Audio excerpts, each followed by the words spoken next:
spoke with President Putin today, Yeah. you'd mentioned that the Pope would like to take a role potentially in mediating these talks. Does that mean that the U.S. is taking a step back from... No. I think it would be great to have it at the Vatican. Maybe it would have some extra significance. And I saw that it was discussed yesterday, so I thought, and people told me that they'd be honored to do it. I would imagine they would be. So, no, I think it would be maybe helpful.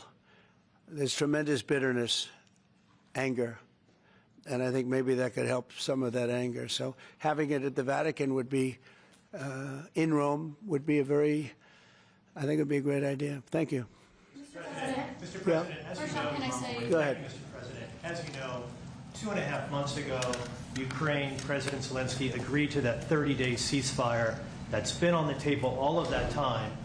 What was the extent of your conversation with President Putin today about having him agree to that same 30-day ceasefire proposal that you, Mr. President, put on the table?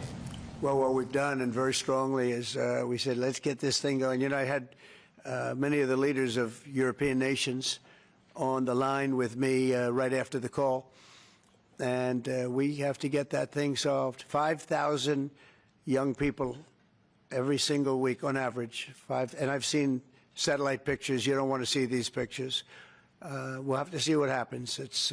This was not my war. This is not a war that would have happened if I were president. This is not my war. I'm just here to try and help.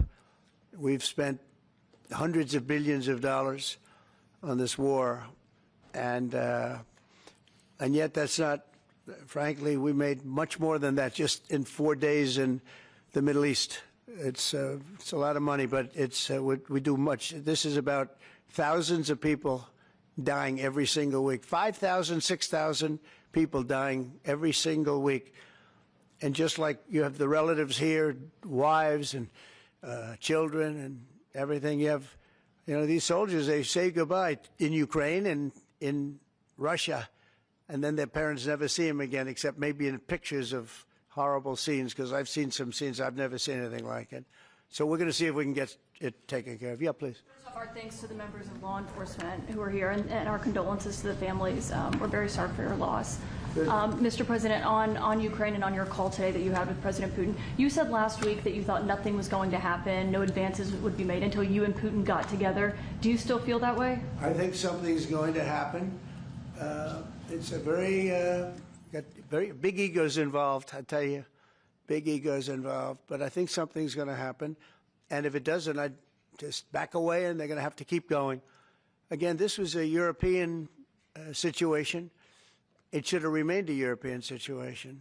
Should have remained. But we have, because the past administration felt very strongly that we should be involved, and we got involved much more than Europe did in terms of the money and all of the things that we gave. We gave massive amounts, I think record-setting amounts given to a foreign. There's never been anything like this, both weaponry and money.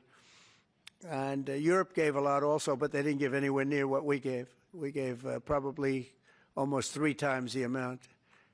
And it's just a shame. The whole thing is a shame. The level of death here is just a shame. Yeah? Did you ask President Putin to meet with you? About what? About Ukraine. Of course I did. I talked to him about it. I said, when are we going to end this, Vladimir? I've known him for a long time now. I said, when are we going to end this bloodshed, this bloodbath? It's a bloodbath. And I do believe he wants to end it. You know, when I made the call, I told the people last night, I spoke to the heads of the different countries, Germany and Finland. We had Italy, as you know, and UK was on the line today, and a couple of others. And then they were, in turn, calling everyone. Ursula was there from the European Union. She was terrific. And we spoke for a long time about it. And they got a problem. It's a big, big problem. It's a terrible war. It's a very hard to extradite themselves away from what's taken place over there. The amount of anger, the amount of hate, and the amount of death. It's very hard, very tough situation. But I said to him, we got to get going. And I did say also, if I thought that you couldn't do it, I'd step away, because what are you going to do? We don't have boots on the ground. We wouldn't have boots on the ground. But we do have a big stake and the financial amount that was put up is just crazy. It's crazy. This isn't for us. This is for somebody else. The amount of money that we put up is record-setting. There's never been anything like this, and that includes weapons. Never been anything like this. Yeah, please. Mr. President, on the medal, how far back do you intend to look to consider for the recipients? And then on your call today, if Putin ultimately proves to be the obstacle to peace, is further arming Ukraine on the table at that point? Well, we'll look. I mean, we're going to look. I hope that I like to think positively, frankly. I just can't believe that they allow this to continue. This would have never happened if I were president, and most people admit that. It would have, and it didn't happen for 4 years. And October 7th would have never happened either. That's the attack on Israel. That would have never happened. So sad, a lot of things wouldn't have happened, but so sad to see it. No, I think that there's a good chance we can get this done. I believe Putin wants to do it. Now, if I thought Putin didn't want, I mean, that's what I do. My whole life is like deals, one big deal. And if I thought that President Putin did not want to get this over with, I wouldn't even be talking about it, because I'd just pull out.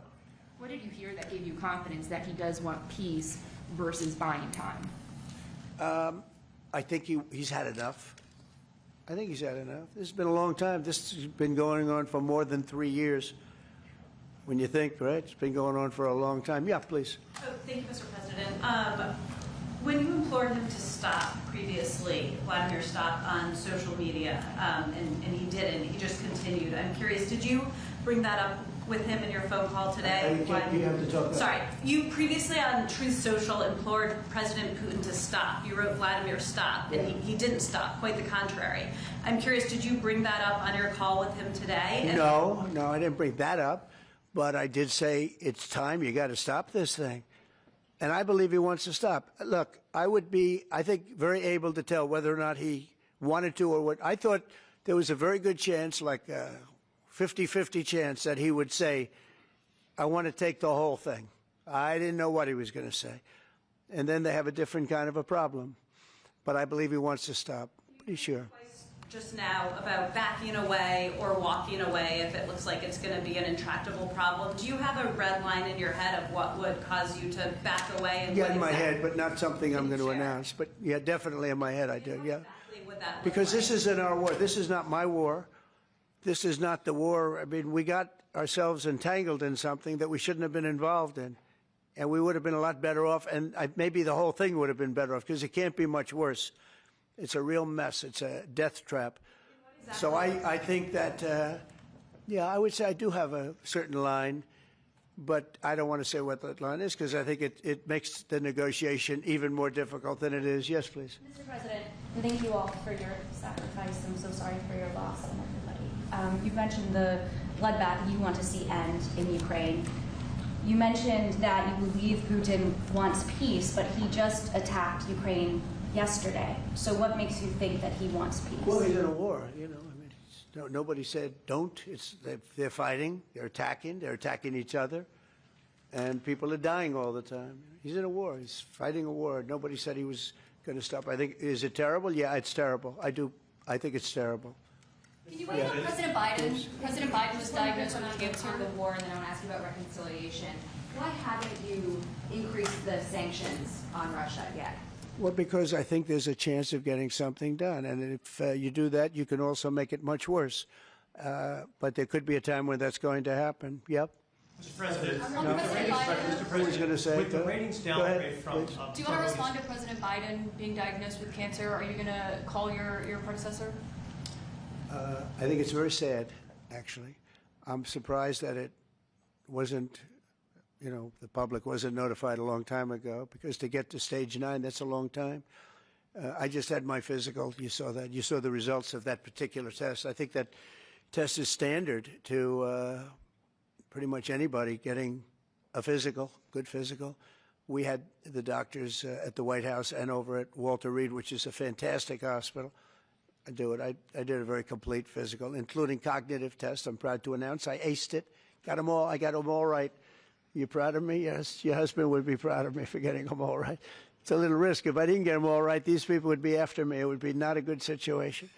But I think, frankly, anybody running for president should take a cognitive test. They say it's unconstitutional, but I would say in that particular case, having a cognitive test wouldn't be so bad. But when you take tests, medical, as a male, that test is very standard. I don't know if it's given to everybody, but it's given just about.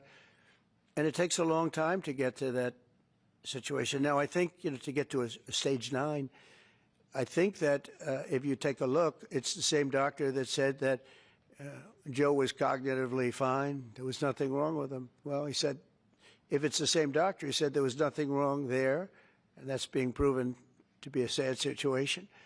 And the auto pen is becoming a very big deal. The auto pen is becoming a big deal because it seems like that maybe was the president who ever operated the auto pen. But when they say that that was not good, they also, you have to look and you have to say that the test was not so good either. In other words, there are things going on that the public wasn't informed, and I think somebody's going to have to speak to his doctor, if it's the same, or even if it's 2 separate doctors. Why wasn't the cognitive ability, why wasn't that discussed? And I think the doctor said he's just fine, and it's turned out that's not so. It's very dangerous. Look, this is no longer politically correct. This is dangerous for our country. Look at the mess we're in. You're talking about all these questions on Ukraine and Russia that would have never happened. As an example, if I were president, would have never happened. The other thing is you have to say, why did it take so long? I mean, this takes a long time. It can take years to get to this level of danger. So it's a very, very sad situation, and I feel very badly about it.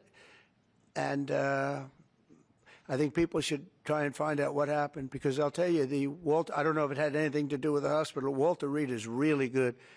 They're some of the best doctors I've ever seen. I don't even know if they were involved, but a doctor was involved in each case. Maybe it was the same doctor, and somebody is not telling the facts. That's a big problem.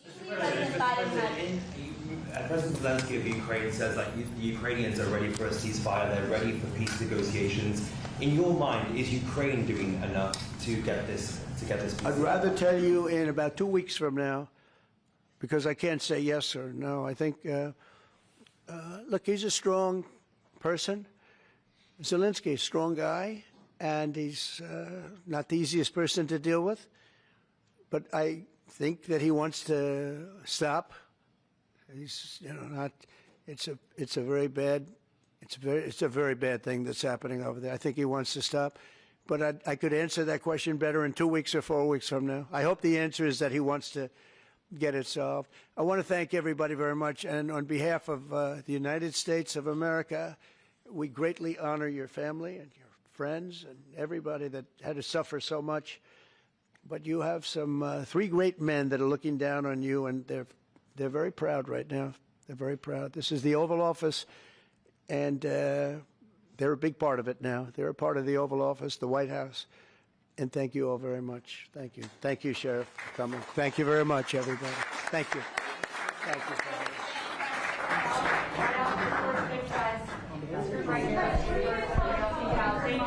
Thank you all. Thanks, guys. Thanks, guys.